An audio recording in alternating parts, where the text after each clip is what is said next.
Hi friends, welcome to Ellora's cooking channel. நம்ம இன்றைக்கி என்ன பார்க்க போகிறோன்னா, நண்டு வச்சு ஒரு சிம்பிளான மிளகு நண்டு பிரட்டல் தான்.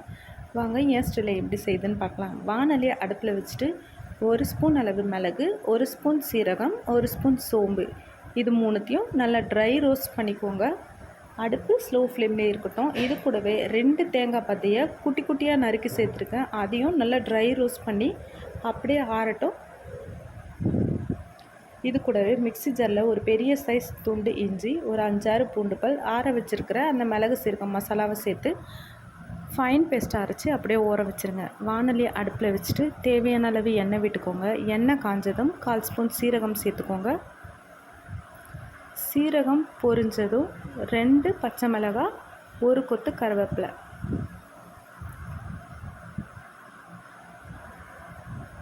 இது கூடவே குட்டி குட்டியாக நறுக்கி வச்சுருக்கிற 2 வெங்காயத்தை சேர்த்து நல்லா வதக்கிக்கோங்க. வெங்காயம் நல்லா கண்ணாடி பதத்துக்கு வதங்கினா போதும்.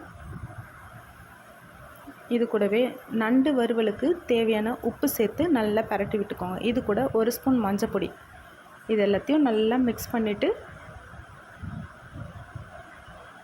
அப்படியே வதக்கிக்கிட்டே இருங்க. பார்த்திங்கன்னா வெங்காயம் நல்லா வதங்கி வந்தாச்சு. இந்த ஸ்டேஜில் குட்டி குட்டியாக நறுக்கியிருக்கிற 2 தக்காளியை சேர்த்து தக்காளி வெங்காயம் இது எல்லாமே நல்லா கூழ் மாதிரி வதங்கணும். அந்த மாதிரி வதக்கிக்கோங்க.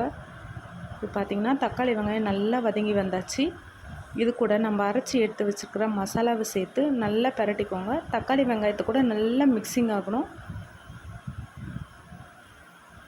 இது கூட காரத்துக்கு தேவையான மிளகாய் பொடி சேர்த்துக்கோங்க. நம்ம ஆல்ரெடி மிளகு சேர்த்துருக்கிறதுனால உங்களுக்கு எவ்வளோ காரம் வேணுமோ அவ்வளோ காரம் சேர்த்துட்டு க்ளீன் பண்ணி எடுத்து வச்சுக்கிற நண்டையும் சேர்த்து நல்லா பரட்டி விட்டுக்கோங்க.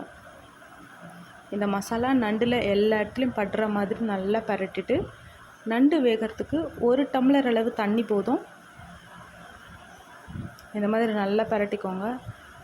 இப்போது 1 டம்ளர் தண்ணி விட்டு ஒரு பரட்டி தட்டு போட்டு மூடி ஒரு 10 நிமிஷம் அப்படியே விட்டுருங்க. 10 நிமிஷம் கழித்து எடுத்து பார்க்கும்போது நம்ம விட்ட தண்ணியெல்லாம் ட்ரை ஆகிட்டு நண்டு நல்லாவே வெந்து வந்தாச்சு. இப்போ நல்லா கலந்து விட்டுட்டு கட் பண்ணி வச்சுக்கிற கொத்தமல்லி தழையை தூவி ஒரு பரட்டிட்டு அவ்வளோதாங்க, நம்மளோட அட்டகாசமான நண்டு பிரட்டல் ரெடி.